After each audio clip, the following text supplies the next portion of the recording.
முகத்துல பார்த்தீங்கன்னா ஒரு முதிர்ச்சி ஒன்று தெரியும். லக்னத்துல கேது ஒரு அனுபவம் அப்படிங்கிறது அவங்களுக்கு ஒன்று இருக்கும். எது நம்ம ஏதாவது ஒரு விஷயம் கேட்டாலும் அவங்க என்ன சொல்லுவாங்க, தடை பார்க்கலாம், இல்லை இன்னைக்கு வெயிட் பண்ணுங்க, பிறகு பார்க்கலாம் அப்படின்னு ஒரு பொறுமை நிதானம் அப்படிங்கிறனாலே உங்களுக்கு இந்த கேது தான். அப்போ அவங்களுக்கு எதாக இருந்தாலும் அவங்க தான் முதல்ல தடை சொல்லுவாங்க. ஒரு குடும்பத்திலேயாக இருக்கட்டும், ஒரு செயல்களாக இருக்கட்டும், ஒரு தொழிலாக இருக்கட்டும், எது நம்ம தொடங்கினாலும் பொறுமையாக நிதானமாக கடைபிடித்து யோசித்து ஆராய்ந்து முடிவு எடுக்கக்கூடியவங்க இந்த லக்னத்தில் கேது.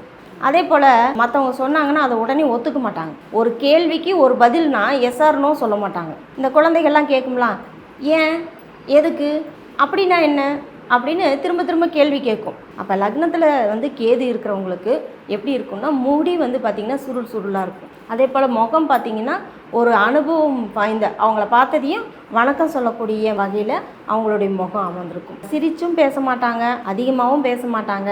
ஆனால் சொல்ல வார்த்தையில் 10 வார்த்தையில் ஒரு வார்த்தை சொன்னால் நறுக்குன்னு சொல்கிற மாதிரி கரெக்டாக சொல்லிடுவாங்க.